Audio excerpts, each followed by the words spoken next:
Good afternoon, esteemed guest speaker. Good afternoon, professors, Good colleagues, afternoon. friends, curious minds, and ELT fans.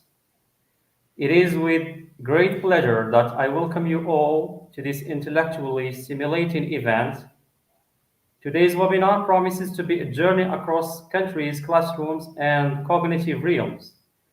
This evening, as we explore one of the most Mr. fascinating... Ftah, you can start, please. Can you hear me? Yes, Qasseras, can you hear me? Yes, I can. Thank you. Okay. So, as I said, it is with...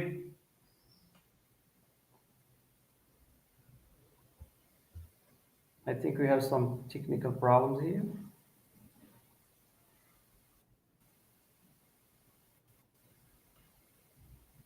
Yes.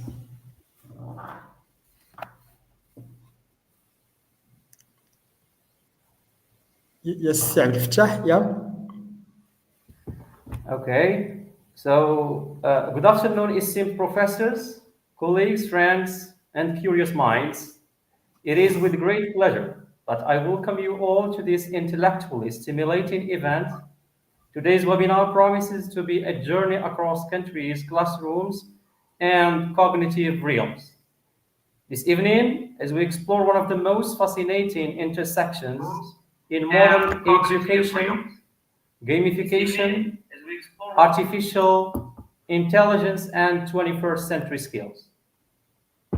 Now, let me begin with a sincere appreciation and a heartfelt thank you to our distinguished guest speaker, Dr. Hussein Qasseras, who accepted our invitation with no hesitation. Professor Qasseras's enthusiasm and openness are a testament not only to his professionalism, but also to his deep commitment to meaningful academic exchange. Thank you, Dr. Qasseras, for honoring us with your presence and for never hesitating, not even for a second, to say yes to any academic or professional gathering. Thank you, عبد الفتاح.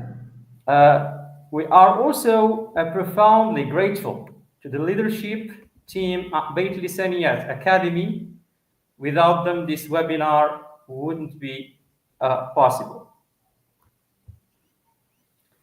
I would like to thank and express my sincere gratitude to Dr. Marwan Sikran, the director of Beit Lisaniyat Academy, Professor Safiya Qasas, our vice director, Dr. Abdul Qadir Bantalti, the president of the Linguistic Research and Language Planning team, Professor Yassin Jamal Idrisi, our esteemed executive director, and last but not least, Professor Ahmed. Thank you all for making this event possible. Now, allow me to return to our respected guest speaker, Dr. Hussein Qasseras. I'm pleased again to say that I have had the pleasure of meeting Dr. Qasseras in person, not once but twice. And the first time was in 2022 at a conference held at Saramaf Meknes, when I was a teacher trainee there at the center. And the second was at an international conference that he organized in Rabat last year. I learned a lot from Professor Qasseras, and among the life lessons I learned from him is that hard work, persistence, and discipline always pay off. Now I move to shed light on our guest speaker's biography, which I promise to keep a bit shorter than a doctoral thesis, because his CV reveals the kind of profiles that make the rest of us update our CVs in a panic, I would say.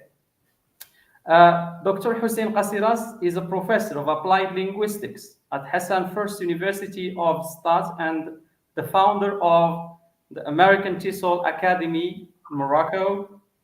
He holds an MBA and MED and a PhD in linguistics, specializing in quality teacher education. He has developed several training programs, including the 120-hour TESOL certification and the taught training of trainers program. He has published more than 28 research articles across national and international journals. He has also presented at conferences in different countries, including Morocco, Finland, England, Senegal, Vietnam, and Gambia. His areas of expertise include TESOL, curriculum design, teacher education, and professional development.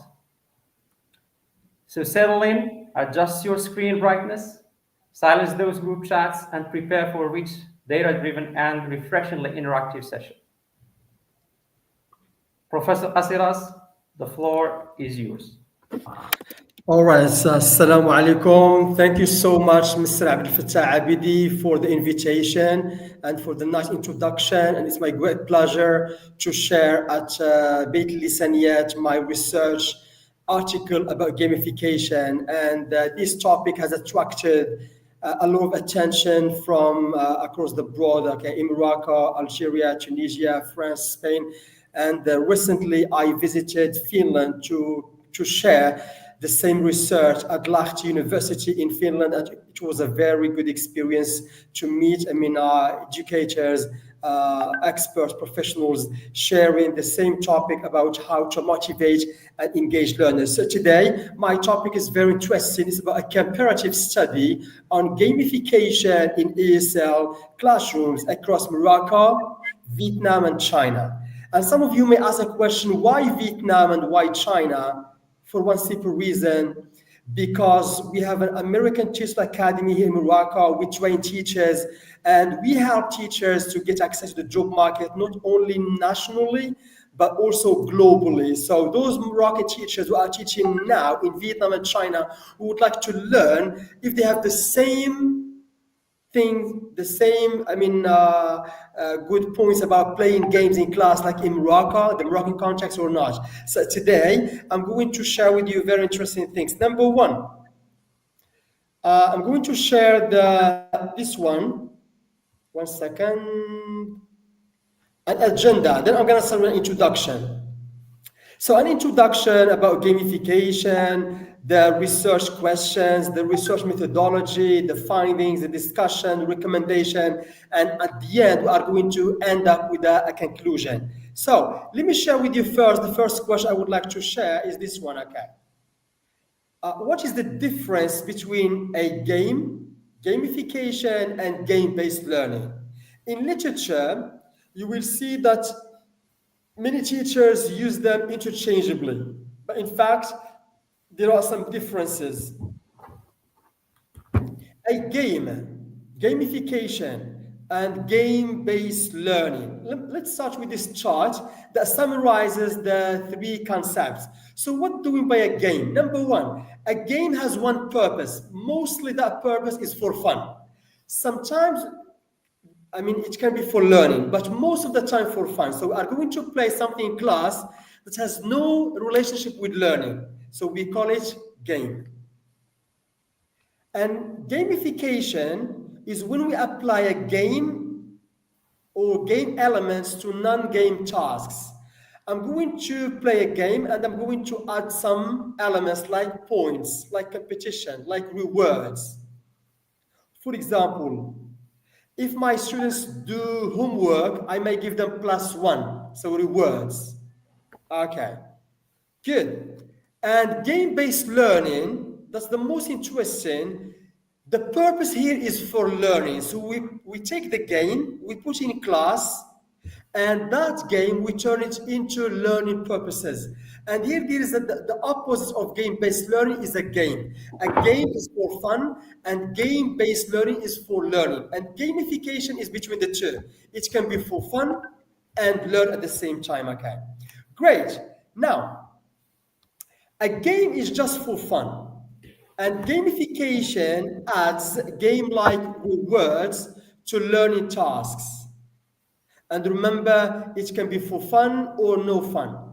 So it's in between. Gamification is between a game and a game-based learning approach. A game-based learning approach uses an actual game to teach content. So we play a game for learning. For learning, okay. Good. Now, let me start with this one. An introduction again. What is gamification? Because my research is about gamification. Now I'm going to dive into this term, gamification. Gamification is the integration of game-like elements in education, such as what? So when we add points, +1, +2, +3, when we give chocolate, candy to the learner, when there's a competition between A and B, when there's an interaction, all these define the term gamification. The second question, why? Why gamification in ESL or EFL classrooms? Number one, when we add gamification in our classes, number one, there is motivation. The learner is motivated. The learner wants to learn, wants to study, wants to come to school every time, okay? And number two, based on my research, Qasseras 2023, gamification promotes engagement and participation. And here you may ask a question, what's the difference between motivation and engagement? Number one, motivation is temporary.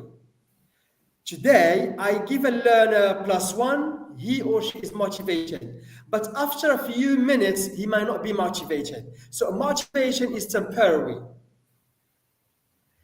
In contrast, engagement is everlasting. It takes so much time, okay? When a learner is engaged, that means loyalty. That means he loves the school. That means he's passionate about the school, okay? So he's not going to stop. He's going to continue to be loyal for a long time. So that's the difference between motivation is temporary and engagement, there is loyalty. Now, when there is engagement, the result, the learner wants to participate. And number three, why we should use gamification. It develops 21st century skills, the 4Cs, collaboration, communication, critical thinking, and creativity. And for the research objectives, here we are going to compare how ESL teachers, why I'm using ESL, because we are addressing China and Vietnam. And China and Vietnam, they consider English as a second language, but in Morocco as an EFL, as a foreign language. Good. So compare how ESL teachers in Morocco, Vietnam, and China define, implement gamification, identify challenges and solutions. Great. Now, for my research questions, I worked on three. Number one, three questions. How do ESL teachers in Morocco, China, and Vietnam define gamification? It's very interesting to see the three countries here. So across borders, okay. But what is interesting here, the most interesting thing is I'm addressing only Moroccan teachers teaching in Morocco, Moroccan teachers teaching in China, Moroccan teachers teaching in Vietnam, okay. I'm not addressing Chinese teachers. I'm just addressing the context of China, Vietnam. But the participants are Moroccan teachers. Number two, what are the most common gamified activities used in ESL classrooms?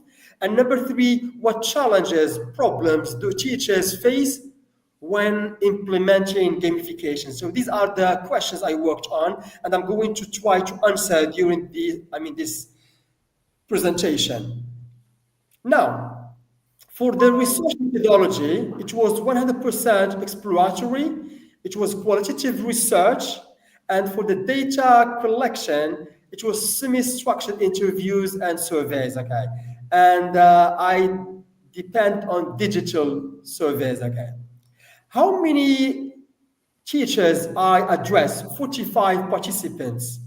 And all of them are Moroccan ESL teachers working in Morocco, China, Vietnam, okay?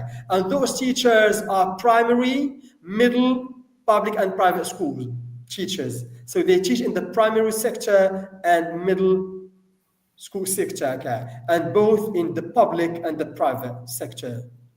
The analysis, I worked on the thematic analysis of qualitative responses, okay? That's why it was 100% exploratory.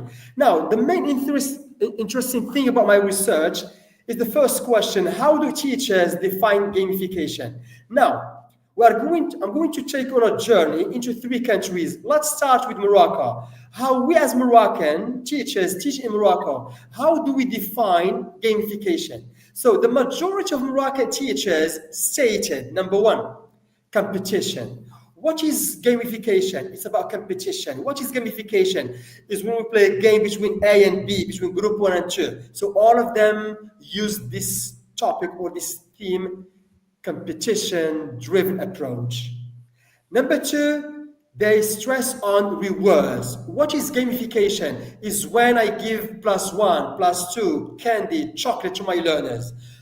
And what is gamification? Other Moroccan teachers said it is motivation, motivation, motivation. So these are the terms define gamification for Moroccan teachers in the Moroccan context. Now, let's travel to Vietnam. Moroccan teachers in Vietnam, I asked them this question: can you define gamification? What is gamification for you? What does it mean? Okay. And the majority of Moroccan teachers in Vietnam highlight technology-driven structure. What is gamification? Is when we use technology. What is gamification? When we use TV. What is gamification? When we use Kahoot, okay? So all the time adding the term technology-driven structured engagement. And they mentioned some platforms like Quizlet and Kahoot, okay? Now, the third station is China. Moroccan teachers teach in China. And the majority, again, most of Moroccan teachers in China stressed on the fact that gamification is about play-based strategy. And it's about movement. And here, there is something very interesting I would like to highlight. If we compare the 3 countries, and this question might be addressed to the audience who are following us, which country, when we talk about technology, when we talk about classrooms, is high equipped with technology? Is it Morocco, Vietnam, and China? In other words, which country is more technologically developed than other countries? So what do you think? Is it Morocco, Vietnam, or China? Of course, the majority would say China is more developed in terms of technology. But this study highlighted something very interesting, which is this one, China. So look here, China, the Chinese education system emphasizes on teachers to avoid using technology, especially with children, with young learners. I'm going to highlight it. Based on my research, the Chinese educational system insists on teachers to avoid using technology blindly with young learners. Instead, they insist on movement. And look here, the Vietnamese educational system insists on technology. The Moroccan system insists on competition. That's very interesting about the 3 countries. And if you look at these 2 pictures, those are my chancellors who are now teaching in Vietnam and China. This is Yusuf and this is Sukainaka. Great. This is number 1. Number 2, it's like an exercise just to test if you know something about my research. Look at the picture and then choose the right answer. If you know the answer, you can answer. If there is someone writing on the chat box, you can let us know. So gamification, if you look at the pictures, Choose the right answer. Gamification number one, a Moroccan classroom, a Vietnamese classroom, or a Chinese classroom? I would like you to answer based on what? Based on this study. Does the picture show competition, technology, or play-based strategy about movement? Okay, I'm going to go back. So what do you think? Is it Moroccan classroom, Vietnamese classroom, or Chinese classroom? Okay. Can you guess يا عبد الفتاح عابدي? I think it's Chinese classroom. Thank you. You are right. Okay, it's Chinese. Why? It is an absence of technology. It is an absence. Okay, it is only movement. And if you go back to my first finding result for China, its gamification is about playing. It's about movement. Try to avoid using technology because they are still young learners. Okay, great. Now, the second question and the second finding, the common gamified activities in ESL classrooms. Okay, the question I ask to Moroccan teachers in Morocco, Vietnam, and China, what are the very common games that you use, and give us some examples. Now, let's start with our country, Morocco. The majority mentioned some games like couscous game, vocabulary bingo, quiz, competition, flashcards, role-playing, board games. So these we can call them traditional games, okay? They are using the board, the paper, etc. Okay. Now, the second country, Vietnam, technology. So they are using digital learning platforms, Quizlet, Kahoot, escape room challenges, grammar, Jeopardy. Okay. You may ask me a question that in Morocco we use Kahoot, but I'm talking in general. Most of Moroccan teachers talked about traditional games like couscous, bingo, quiz competition, flashcards. Okay. For Vietnam, the focus was on digital learning platforms like Quizlet and Kahoot. Okay. For China, movement. Simon says, touch your head. Simon says, touch your eyes. Simon says, touch your ears. There is movement. So that's the interesting thing about my research. For the Chinese context, you have to use movement, body. Total physical response, very dominant in China. Okay. In Vietnam is the technology base more dominant, and in Morocco the traditional games are more dominant. Okay, great. And that's very interesting to see how Moroccan teachers traveling to three countries, they are teaching, but teaching in different ways. And really, that's a very interesting thing to share with the audience. So now, if you are interested in teaching in Vietnam, equip yourself with using technology. If you would like to teach in China, try to work more on the games based on movement, on no need of a technology. If you are going to teach in Morocco, focus more on traditional activities or games, etc. That's very interesting about the research. Okay, the next slide. The third question I ask: what problems that teachers use? Gamification. Okay, when they use gamification, what problems they face? Let me start with our Moroccan contacts here. The majority said number one, it's a classroom noise. And I'm pretty sure that the audience who are following us will agree. Okay, it's the noise. So please, when you play game, take it for granted that one of the demerits, the dark sides, the drawbacks of gamification or playing games is noise. Number two, some of the problems that Moroccan teachers in Morocco encountered is the lack of digital resources, and I'm going to highlight here, especially in the public sector. In the public sector, most teachers highlighted that they have got some problems. Lack of infrastructure in terms of technology, like data show, etc., internet connection. But for the private sector, they don't have, they didn't face that problem, too much. Okay.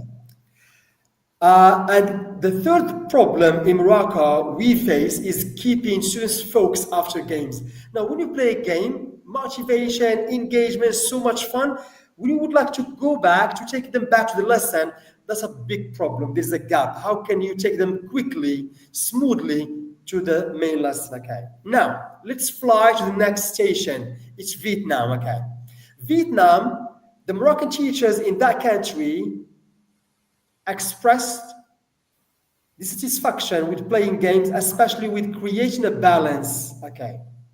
They all the time play games, but there is no competition. Okay. So they need to play and create a balance using competition as well. And number two, time constraints. They play games and the game may take too much time, okay, for them. And number three is ensuring inclusivity, how to include all the learners. In every single class, there are three major abilities: the high achiever, the average, and the slow learner. How can you include all of them when you play games? This is the third problem that Moroccan teachers express in Vietnam. Okay. Now, in China, it's about large class sizes. Okay. You can't imagine that Moroccan teachers told me that sometimes they may have more than 60 students, between 50 to 60. In Morocco, we have 30 students and sometimes 45, and we say it's a large class. What about in China? It's more than 50 and sometimes 60 to 65. So Moroccan teachers in China face this problem, very large classes. Number two, another problem is parental concerns. The parents are not, satisfied with playing games. They don't like games because they are rigid, they are strict, they would like them just to learn. Another problem is explaining rules effectively. When you play games, how can you give clear instructions? Okay, concise and simple instructions. And these are some of the problems that they face. Okay, so if you look at the three countries, you will see there is something in common, but there are many things, in contrast. Okay, great. Now, if you would like to teach in China, the problems you are going to face when you play games is that you have a large class and parents may not be satisfied with playing games. And you may have a problem with explaining, giving clear instructions. If you would like to teach in Vietnam, try to balance, balance the competition and make sure that the game will not take too much time. And also make sure that when you play game, try to include all the three abilities. I'm going to repeat them: the high achiever, the average, and the low achiever. Okay. Now, if you are teaching Morocco, of course, one of the problems you have to prepare and to work is noise, lack of digital resources, and how to keep the learner after the game. Okay, great. Now, let me highlight something from my data. A Moroccan teacher in Morocco states games are good, but they have so many drawbacks. A Moroccan teacher in China, you cannot imagine how games are important in this educational system. So if you are planning to teach in China, games are part of the learning process for Chinese. Okay. A Moroccan teacher in Vietnam, we are encouraged to play games by using digital tools. Okay. I'm going to go back to China. It's very, controversy. It's contradictory. If you see here, you cannot imagine how games are important in this educational system. But the problem is with the system, with parents. So here there is two, partners. The educational system at large, and there is another partner, which is the parent. The parents are not satisfied with playing too much game, or gamification. Great. Now, let's discuss my findings. I'm going to share some similarities. Gamification in the three countries, Morocco, China, and Vietnam, boosts student engagement and motivation. The three categories agreed that in China, in Vietnam, and in Morocco, when they play games, there is motivation and engagement. The learner is motivated to learn and is more engaged. Number two, a mix of interactive, competitive, and team-based games. Okay, so all of them, they play games in groups, in a team. Okay, and there is a competition. A competition is very high in Morocco and very low in Vietnam. Okay, classroom management is a challenge everywhere, not only in Morocco, in China, Vietnam, but I'm pretty sure across the globe. Okay, these are some similarities. Okay. Now, the differences between Morocco, Vietnam, and China. So let's start with number one. In Morocco, the Moroccan context struggles with technology limitations. The Moroccan teachers stated that they don't play games because of this problem of technology. The schools are they are not well equipped with technology, and here, especially the public sector. Okay, but excels in traditional games. Traditional games like, race board, run into the board, couscous game, etc. And team challenges. Okay. In Vietnam, balances digital tools and structured activities, but needs to manage competition. They focus heavily on technology, but they neglect competition. So they should strike a balance between technology and competition. Now, in China, focus on movement-based learning, but faces large class size challenges. Okay, and that's something very interesting. In China, work on movement. Okay, and pay attention on how to work on your classroom management, especially are going to have more than 50 students. Now, the recommendation based on my research, when we play games, many teachers said we need training, we need workshops, we need seminars about how to play digital games, offline games, online games, and traditional games. Okay, so they need more training about how to play games, especially digital ones. Number two, how to adapt gamification strategy to local contexts. In Morocco, we focus more on traditional. In Vietnam, digital. In China, movement-based. So here we have to adapt. In Morocco, we have to use digital games, movement-based, and also traditional. It's the same for China and Vietnam. We have to adapt all these types. And number three, classroom management techniques. When we play games, take it for granted that one of the merits, noise, disorder, chaos in class. So you need to work on how to maintain discipline when you are playing games. Okay. And number four is about my further research, investigating gamification's long-term impact on students' performance. Okay. My research was based only on the short-term objectives, but we need to work on the long-term objectives when we are using gamification in ASA classrooms. Okay. And we need to explore the best practices for integrating gamification, especially in large class setting. Why? In Morocco, they say we cannot play games in large classes. So we need to explore how can we use gamification in large classes. Now, as a conclusion, gamification number one is a powerful tool.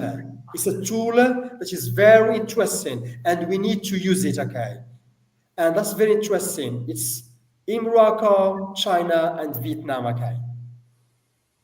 Number two, the definitions and applications and challenges vary based on resources, student demographics, and teaching context.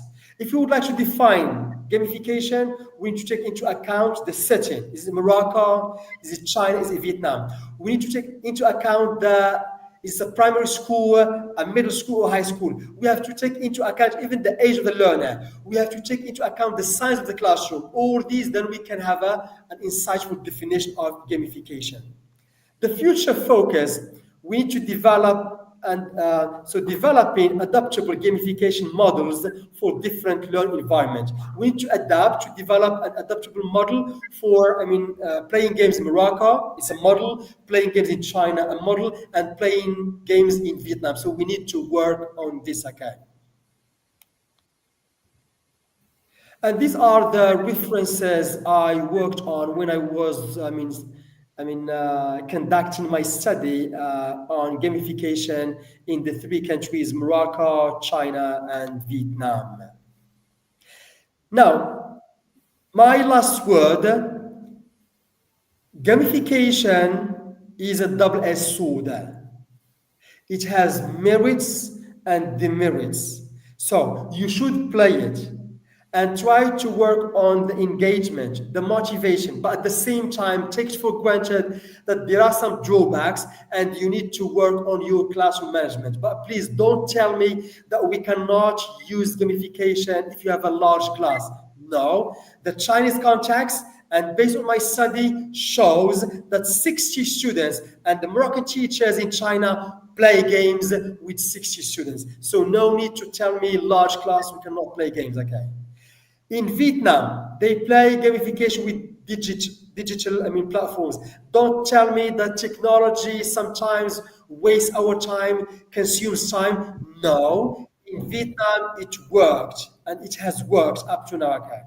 Don't tell me that we should not use traditional, types of games, okay? Like couscous, board race, etc. It worked and it still works in Morocco. I would like you to vary all these games. Why? Because we have got different learning needs, different learning styles. We can use, movement-based games for kinesthetic learners. We can use, digital, platforms like Kahoot for visual learners, analytical learners, etc. So please, my piece of advice: vary and diversify your instructions, your methods, and even the types of games. And thank you.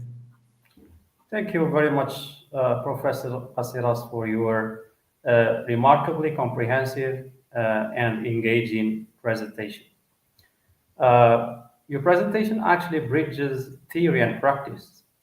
It offered us not just an academic perspective, but also clear pedagogical implications in an increasingly digital and gamified educational world.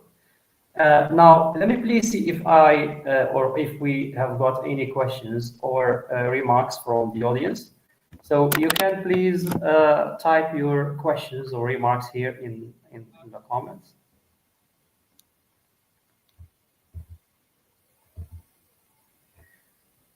Okay, so I think we have no question here till now. So till we get some questions, I would like again to thank you for the insightful presentation, which highlighted different problems related to the implementation of this innovative method. I have some questions which are all related to the techniques or the ideas that you have already talked about. Now, to what extent is gamification practically applicable in the Moroccan education context, particularly in public schools, where we face, of course, serious issues such as overcrowded classes, limited ICT tools? You have actually talked about this in your presentation, but I would like to have some insights about this. Yes. Can gamification still be effective when teachers are managing 40 or more students at once? Yeah, wonderful. That's a very interesting question. Look, we as teachers, trainers, professors, if you would like to teach something, to train something, to lecture about something, number one, we need to start with the needs analysis. What our learners need, okay? And one of the common things between all ages, between young learners, middle-aged, and old people, is having fun, playing. And in every single man, there is a little child going on. Don't tell me that gamification should be used only with young learners, but I can challenge people. We can use it with all people. Okay.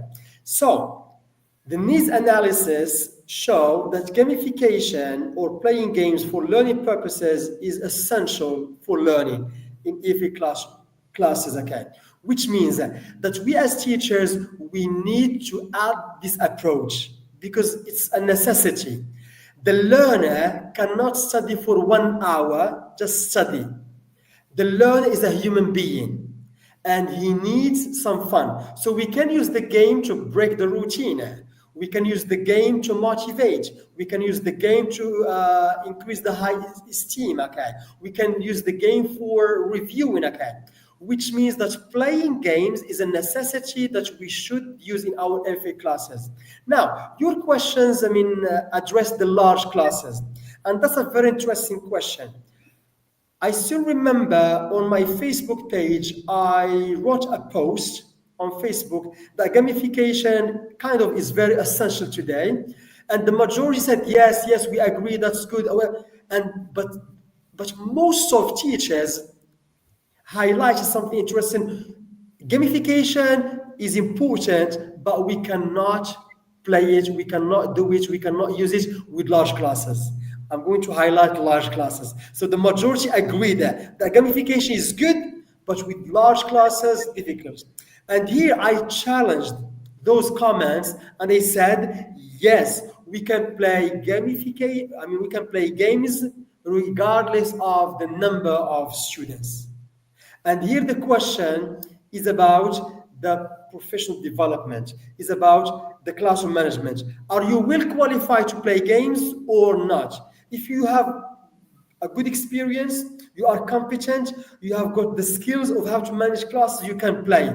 Now, if you cannot play games, that means there is something wrong about your classroom management because it doesn't make sense with a teacher in China, more than 60 students playing game and it worked.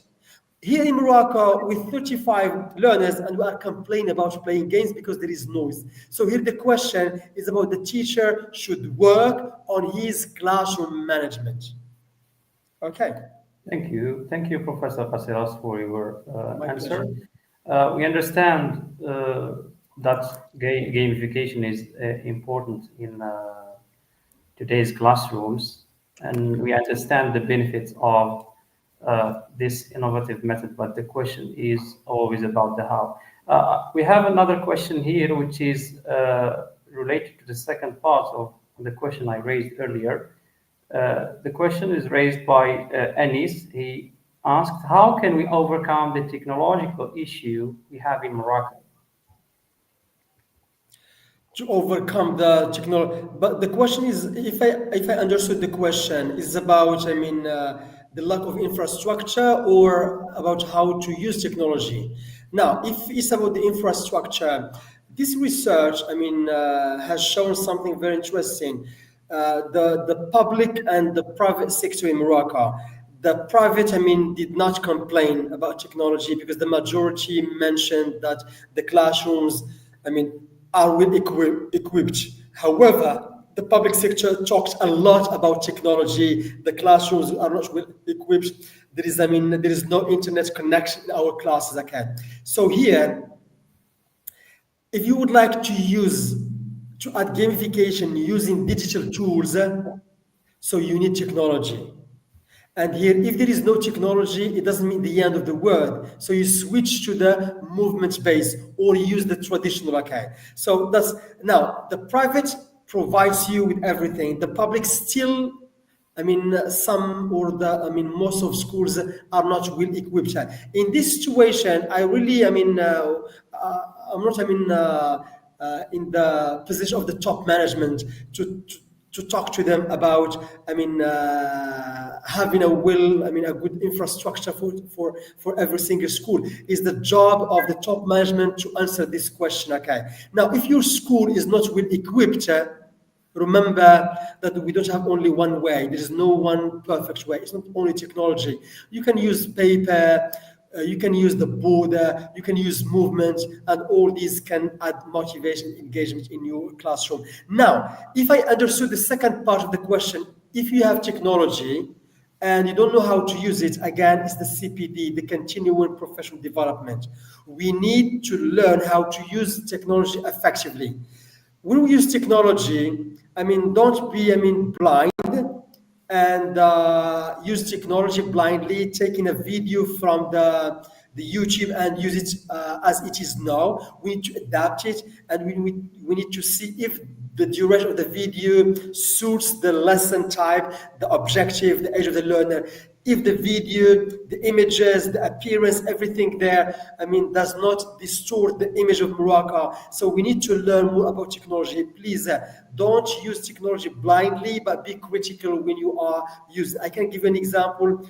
Many teachers, they use games using some online platforms, and on that platforms there are some different ways of clothes, of appearances, and these things may distort, may harm the Moroccan culture. So when you are using technology, please take into account that that technology should be an added or should add value to your lesson and not distort your lesson and the value of the Moroccan culture or community. Thank you. Yeah, your idea about selection is very significant and relevant to our context. We should not use different material blindly, but we should, of course, use only the material that is in line with our culture and doesn't affect our students' identity in a negative way. In your review, Professor Qasseras, how are teachers' roles evolving, or in other words, how are teachers' roles transforming in classrooms that are both gamified and AI enhanced? Wonderful. Okay, that's another very interesting question. Yes, so here we can talk about, gamification and EI. Okay. To be honest with you, we have to accept the reality that EI now is part of our everyday life. Don't tell me we should not use ChatGPT. Don't tell me we should not use AI tools. If you don't use them, others will use them and you are lagging behind. But here I'm going to highlight, don't use them blindly, add your own touch. So there are many AI tools that we can use for games. There are some softwares that you can create a video with animation, having fun, describing a situation with questions, with analysis, with everything. So here the question is about teachers. The teacher's role is to be updated. The teacher's role is to keep up with the same. Okay, so the most important, try to attend conferences, seminar, workshops about professional development. I give an example. Last week there was a conference in Meknes about EI and applied linguistics, and I attended that conference. I shared my study about EI in public and private Moroccan schools. And it was very interesting. I learned from many presentations by other professors and other researchers. So that's the value and the beauty of conferences. So here, the role of the teacher is to attend conferences, workshops, seminars, and to learn more about EI. And please don't be,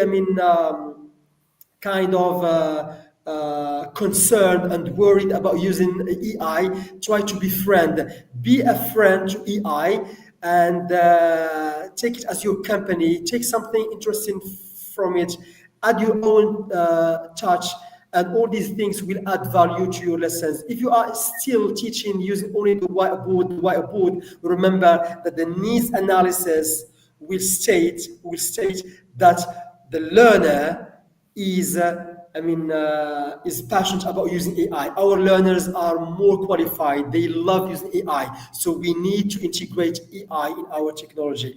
And that's the gap. Teachers are kind of old people, okay?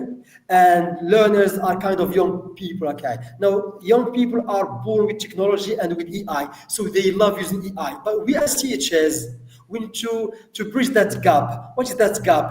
Is to we are all teachers. We don't like using EI because it's something new for us. But because of the needs analysis, we need to integrate it. Why? Because our learners love using it. So my piece of advice for teachers: your job is not just to teach the language, but also to learn more about EI. Thank you for your informative and comprehensive answer. We've got another question raised by Mr. Benaku. Does gamification support inclusion in teaching? Does any? Does gamification support inclusion in teaching? Good, okay. I mean, here we can talk about inclusion, how to include all other learners and all other learning styles, okay? So when you play a game is an approach in itself, okay? And every approach has got merits and demerits. So there are some weaknesses behind playing gamification. But please, when you play and when you implement, when you add gamification in your classes, try to target, to integrate the three types of learners: the fast learner, the average one, and the slow learner. And there are some ways, okay? Number one, you can differentiate your instructions. You can have two instructions, one for the high achievers and one for the slow learners. It's number one. So differentiate your instructions. Or you can play a game and you can put them in groups. And when you put them in groups, you can mix the groups based on the mixed ability level. So you can add the high achiever, the slow learner, and the fast learner. But the most important assigned task, for example, let's imagine that we are going to play a game based on answering WH questions. And here I'm going to put my learners into groups of threes. So threes with three members, okay? The first one should answer the question why, the second one should answer the question how, and the third one should answer the question what. So we have the what question, the how question, and the why question. Now, how many ability levels do we have? How many abilities? We have the fast learner, the average learner, and the slow learner. So I'm going to ask the fast learner to answer the question why, because the why is challenging, the why is more difficult. For the average learner, I'm going to give him the question how, because it's a little bit difficult. But for the slow learner, I'm going to ask him to answer only the what. So here, I included all the abilities, all the levels by differentiating the instructions. So Muhammad, I would like you watch this short video and you answer only what they are doing in this video. Layla, you are going to watch the same video and you answer how they do it. And Rizlan, I would like you to answer the question why they do it. You see here, I'm including all the levels. So we can play games and we include all the levels. However, there is no perfect approach. There are merits and demerits, strengths and weaknesses. Very interesting technique. I think it also develops and enhances students' self-confidence and ability. I mean, and they might feel also, taken into consideration in the classroom. Anis is saying that the issue in Moroccan teachers talked about, the one about the fact that students, he's raising a question about gamification and motivation. He's saying that students lose motivation after game ends. What possible solutions are there? Okay, that's a very interesting. And I talked this about my study. I highlighted that one of the problems that teachers face when they play games is how to take them back after the game. Okay, and that's very interesting. So number one, I mean, give them clear instructions. Okay, tell them, I would like you to be motivated, to be engaged. Today, you are going to play a game for 5 minutes, but please, after 5 minutes, we finish and we go back to the other exercises or other parts of the lesson. So when you give clear instructions and there is a smooth movement from the game to the next stage or the next activity, that would help. Okay. For example, the learners will play a matching game. They are going to match the pictures with the definitions. Okay. Once they finish, okay, that's a great job, brilliant, I liked. your performance today. Good. Now, let's move to the next stage, to the next activity. So at the very beginning, give them clear instructions. Work on your voice and then move. The transition should go smoothly from one stage to another. Okay, it's like an orientation session. Tell them we are going to play games, we are going to be engaged, motivation, but please keep that motivation till the end of the class. Don't play the game and you stop, but you have to continue. Okay, so giving clear instructions, an orientation about the game, and moving from the game to another activity should be, a kind of smooth transition. Okay. Thank you for your answer. Si Mohammed Mutali is saying, is expressing his gratitude and appreciation for the insightful presentation. He says, I quote, as a teacher, my students love it when there is a game in the lesson. More than that, my students always say, teacher, please, can we play Simon Says? However, I have a question. Do these games enhance long-term retention of knowledge? And sometimes I notice that there is a sense of over-competitiveness and distraction. How to deal with that? Thank you so much. End of quote. Yeah, good. That's a very insightful question. Look, one of the rules that we insist on teachers, when playing games, is the short period of time. A game is essential, a game is efficient when we play it in a short period of time. Now, when the learner say, please teacher, let's continue, I would like to play again. Don't play it because it's going to lose the flavor, the value, the taste of the game. The value is when we play it in a short time. So please, if you play it again, they lose enthusiasm and they feel bored. So let them ask you, please, can we play it? But don't play it again, okay?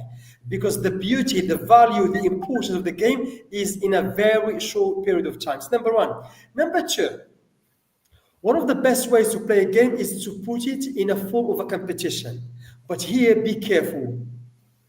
When you play a game in a form of a competition, here we have two partners, two groups. It's a competition. And when we say two groups, there is a winner and a loser. And that's why we insist on our teachers to avoid the term loser in your class. So at the end, we will have win-win situation. There is no winner and no loser. There is only win-win. If you win, because you did great. If you didn't win, you are going to learn from your mistakes. So please, teach your learners that you are one family. Today you are a winner. And next week, next session, I'm not going to say you will be a loser. You will not be a winner. So I don't use a loser in my class. So please don't use it. And teach them that this value, we accept being not a winner. Why? Because in the future, I will be a winner. At the very beginning of the school year, teach them that this is my philosophy of teaching. I'm going to use games in my classes. And please, we will have two parties, two groups. We will have a winner and the students will say a loser. No. A winner and a winner. Okay. So there is no loser. Pay attention. If you say loser, you will be penalized. If you say loser, -1. If you say loser, next time you will not play a game. And they will believe in the win-win situation. Okay. Thank you. Thank you. We have another question here.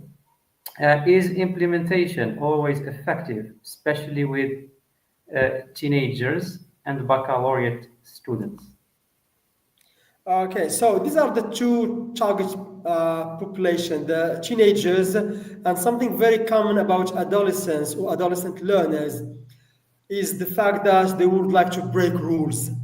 So remember, when you teach teenagers, as a teacher, you have to be patient. Why? Because one of the characteristics of that type of learners, breaking rules. How can you solve this problem? You will not solve it, but you are just going to diminish, to reduce the frequency of issues. Okay, so be patient and prepare very well and befriend them. listen to them, okay, because they are going to break rules. But I'm not saying to accept any kind of rules, okay, but just, accept from time to time, okay. Now, for baccalaureate, okay, they are, conscious and they are concerned about the exam, okay. So that's why when you play games, I don't think that baccalaureate learners will like it, because psychologically speaking, they are thinking about the national exam, about the exam, about the quiz, about the test, about grading, okay. However, as a teacher, give them an orientation session, an introduction. Tell them that yes, we are going to play games just to break the routine. We are going to break, games just to help you to remember things, to feel relaxed, etc. So please, when you play games, remember that learners think it's just for fun. It's your job as a teacher to orient them. We play games for learning, for having fun, to relax, to remember things and to feel, at ease. Okay. So either with teenagers or baccalaureate students, gamification is practical and very effective. Okay. However, I don't agree if you use too much fun. A lot of games with baccalaureate students. Why? Because this peer is very critical. They would like to work hard, they would like to study, okay. But with common core, with first back, I agree, we can use it too much, okay. So here, even when you play games, we can decide, is it the common core, is it the first back, or is it second baccalaureate? Okay. Thank you. Yeah, of course, games should be used with caution, especially at the baccalaureate level, because we know that teachers are required to cover a lot of lessons in a short period of time, and they should prepare the students for the national exam. Thank you for your insightful answers again. Now I give the floor to Professor Benaisa to ask some questions or say any words related to the presentation. Si Benaisa, the floor is yours. Okay, thank you. Do you hear me? Yeah, Yes, we can hear you. Okay, thank you, Mr. Abidi. Thank you, Dr. Qasseras, for this insightful presentation. It's a great pleasure to host Dr. Qasseras within Lhossaine Academy, mainly through the linguistics research and language planning team. Dr. Qasseras is an icon and pioneer in training teachers within Morocco. I really know several teachers who benefited from your experiences and are now practicing teaching outside Morocco, as you said, in Vietnam and in China. Thank you, Hussein, for your insightful and engaging lecture. Your expertise, practical examples, and global perspectives provided valuable takeaways for educators and researchers as well. I particularly appreciated the way you structured your presentation. Your work is truly inspiring, and Yes, Benaisa, we can't hear you. We can't hear you clearly. I have been seeing that we hope to host Dr. Qasseras for our other lectures in the future, Thank you. especially related to teaching to training teachers, especially while the Moroccan sales and the Moroccan curriculum is changing. As you know, for example, in junior high schools, the new textbooks contain games and contain one game or these The voice is not clear, I can't hear. Benaisa, we hear me now? can't hear you. We can't hear you clearly. I think you have some problems.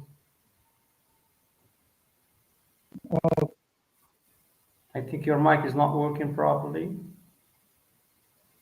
Yeah, yes, Si Hussein. Yes, I would like to thank you for the nice invitation. It's my great pleasure to share with the audience my research study, a comparative study on gamification in Morocco, Vietnam, and China. And it's really based Lhossaine, a great platform for meeting professionals, practitioners to share previous studies about English language teaching. And it's my great pleasure again to thank all of you here in Morocco and Turkey for inviting me to share. And I would love to meet in the coming events, inshallah, again. And thank you so much.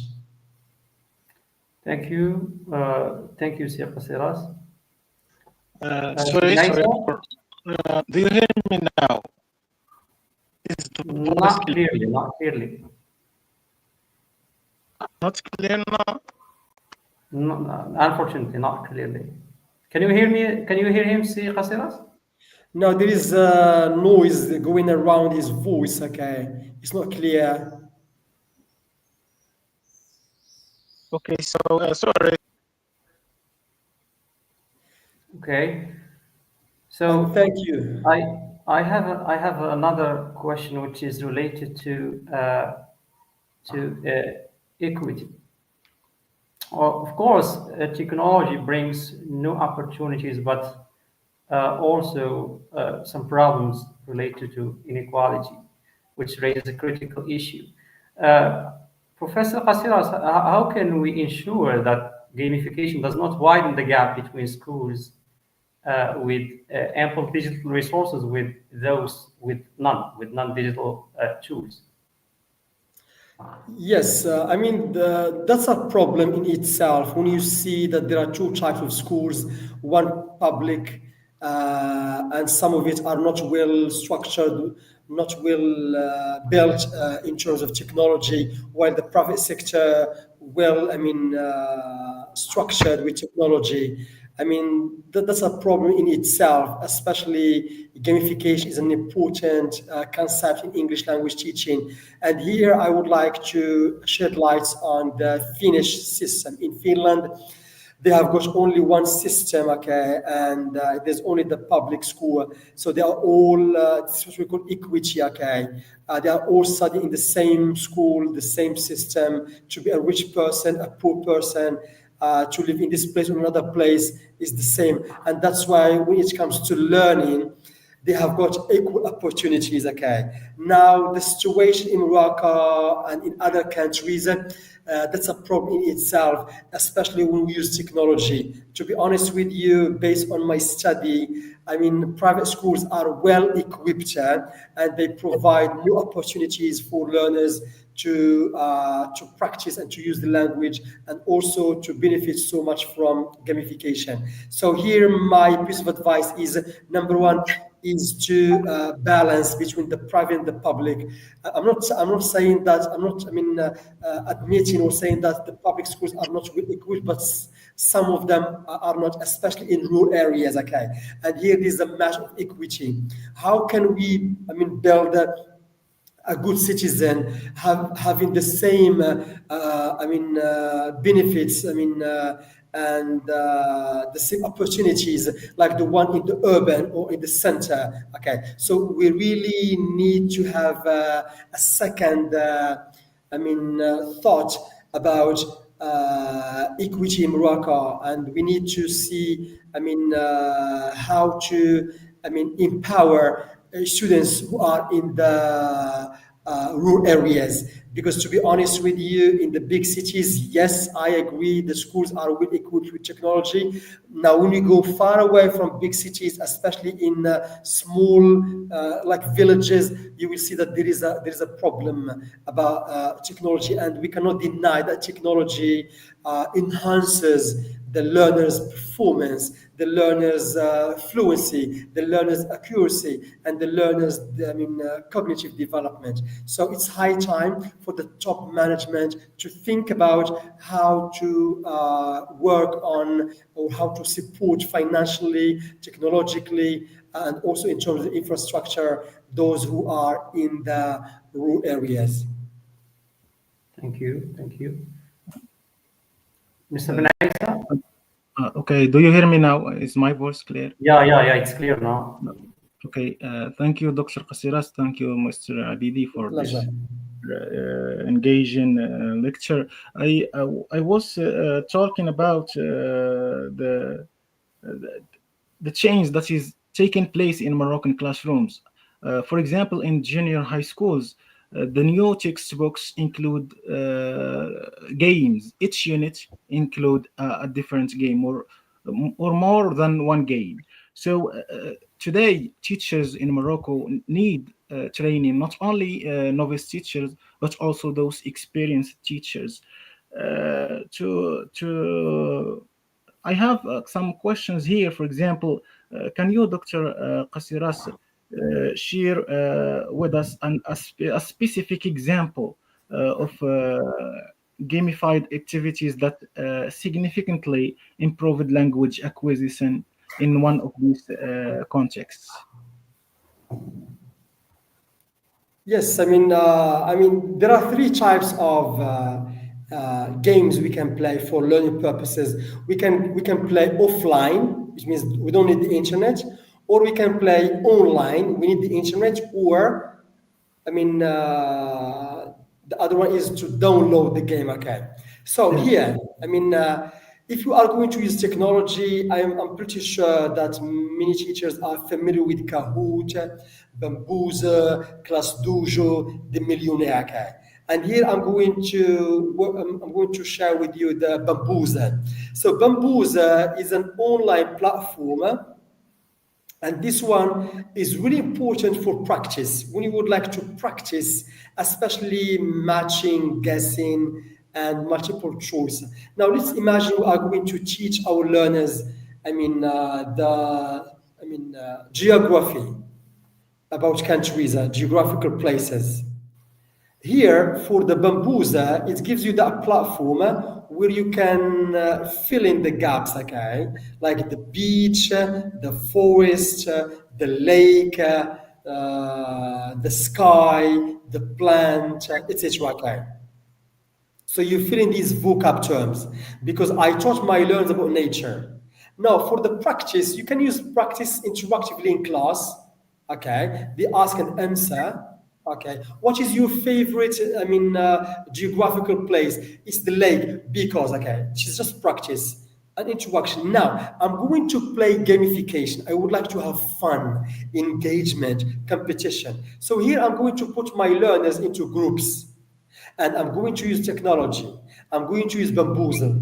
Bamboozle, I'm going to share the platform, and then there are boxes, and I'm going to scroll my mouse, and on the screen there is numbers from 1 to 20. I'm going to scroll my mouse, and they need to tell me the first number. For example, the first group, choose one number. They may choose 7. I'm going to click 7. 7 here you can say um, a question. For example, what is the biggest forest on Earth? And the group number 1, they should think about the biggest. So here we are talking about critical thinking, okay? They are going to work together, okay? And there is a limit concerning time. No more than 6 seconds they need to answer. So there is competition, there is engagement, there is critical thinking, and they are working quickly to think. Okay? After 6 seconds, they need to answer. If they tell me Ma'mura, I'm going to click on the number 7, and it may give me the name of the savannah, for example, or that one in the Brazil, okay. And as you see here, number 1, I'm using technology because our learners, they play video games. They are using the screen, so I'm using the screen. They like competition, I'm using competition. But here, I'm not using the screen for fun, I'm not using the screen for competition, but the main purpose is learning. They are going to learn about the biggest forest on Earth. And then I'm going to move to the second group. Can you choose the number 7? What is the biggest river in Morocco? Or what's the river that separates Rabat and Saleh? Okay.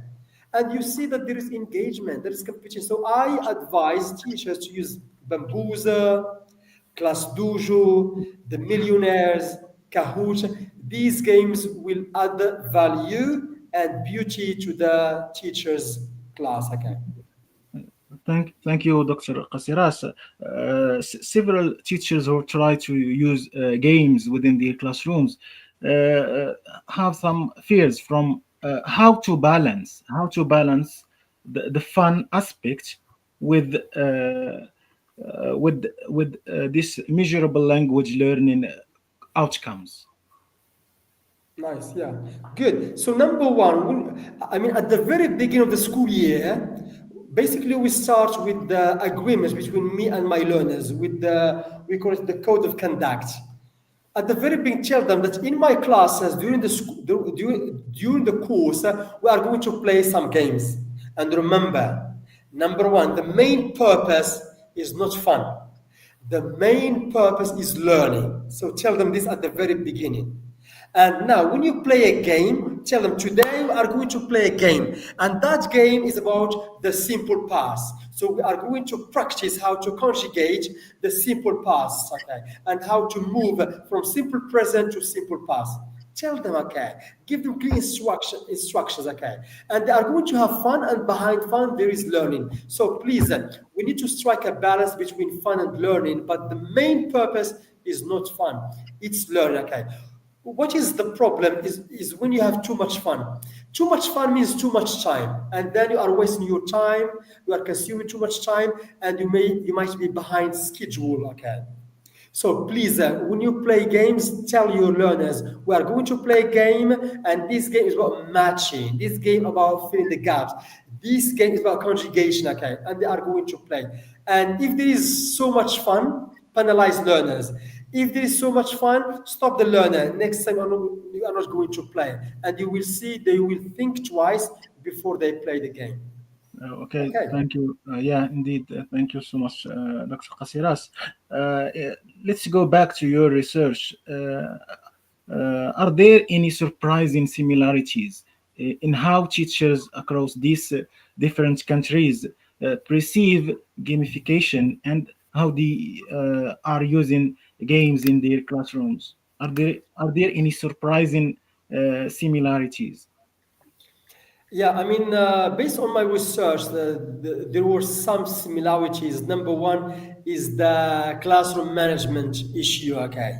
I mean, here, Moroccan teachers in Vietnam, in China, and in Morocco, both were concerned about how to keep students, I mean, engaged during the activity, okay, how to maintain the discipline or disciplines, okay. So, which means that when we play games either in Morocco, Vietnam, and China, you will have that problem. Before my study, I had some hypotheses and some conceptions that Chinese people, Vietnamese people are very nice.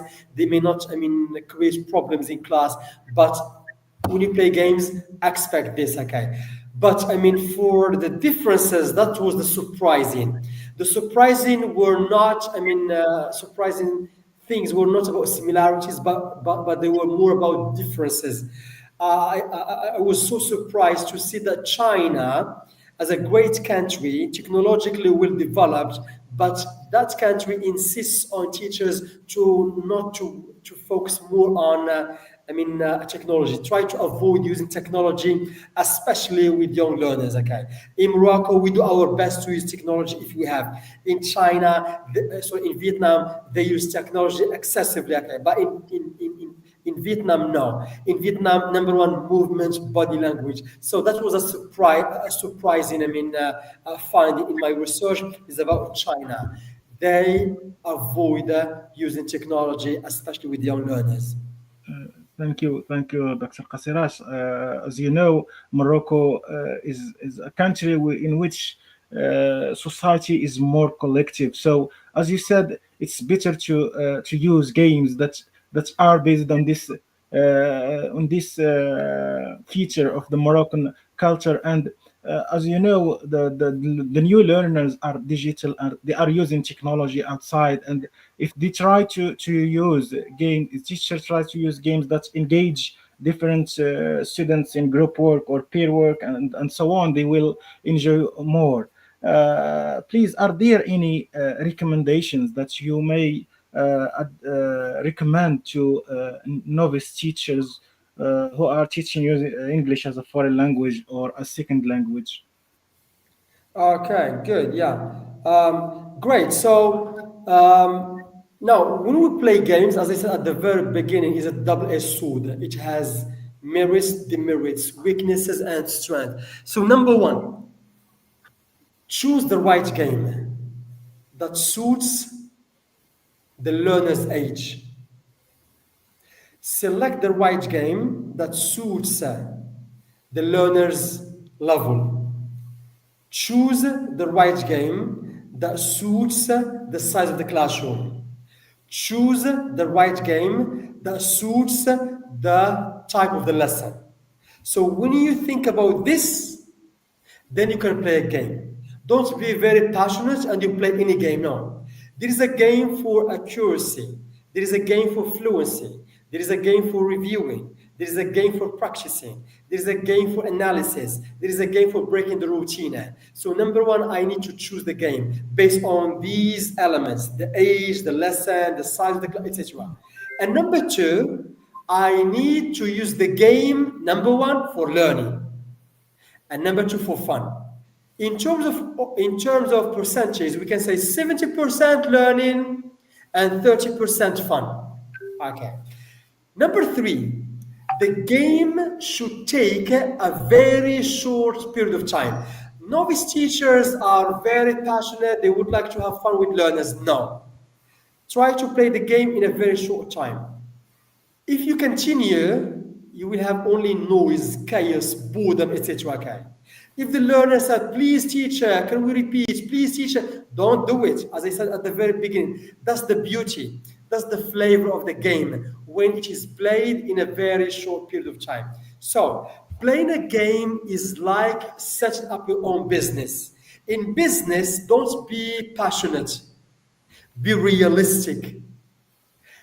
The same for playing games.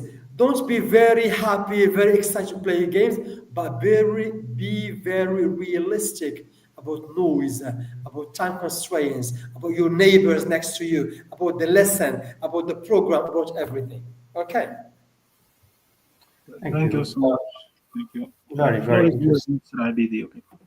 Okay. Yeah, very interesting. Of course, now we understand and we are aware of the importance of gamification in our classrooms.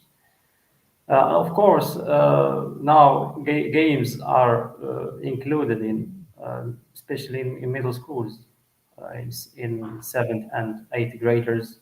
We see them in Spotlight 1 and Spotlight 2, but sometimes these games are beyond students' level.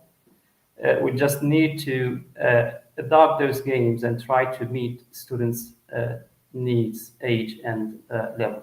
Now, as a researcher, Professor Qasseras, do you have any recommendations apart from those that you have already mentioned in your presentation for young early career scholars in the area of gamification in particular and ELT in general? Yes, thank you. I mean, now, thanks to the AI, you can just, give instructions to AI, and I have 24 learners. The age is between 13, 15. The lesson is grammar, and it's gonna adapt, okay? But here, I'm not encouraging teachers to use AI blindly. Here, just give the AI instructions. It's going to give you some tips and add your own touch based on the Moroccan context.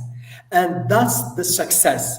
The success is when you bridge between technology, the AI, and your experience. Now, if you are going to use your own perspectives, okay, there is something missing about technology, okay? So my piece of advice, because now we live in the era of AI, use AI, add your own touch, and that will help you to, provide a very insightful and a very engaging game. Now, to my humble experience, when you play a game, choose the occasion. On which occasions you should play game? Is at the beginning of the lesson, in the middle for practice, or at the end for summarize or reviewing? So it's very interesting question to choose the right time, okay?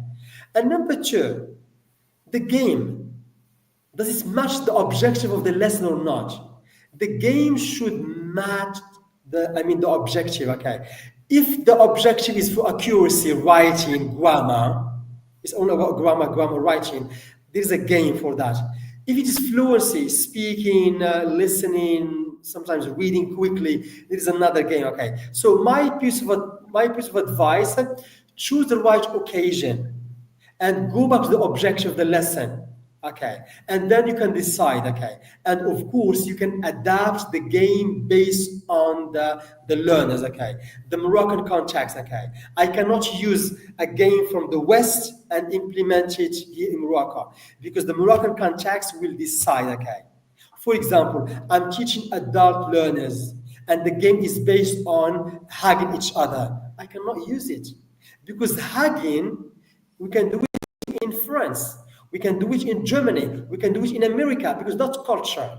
So that's why when you adapt a game, when you take a game, you need to adapt it based on the context in which you are teaching. Okay. In China, I mean, Chinese are reserved. In Morocco, they are open, Moroccans, okay? So here I need to play a game that will help the Chinese learners to be open and not closed, okay? So again, I come back to the needs analysis, what I need, okay? These are the things we need to take into account, but remember, I mentioned something very interesting, which is the AI.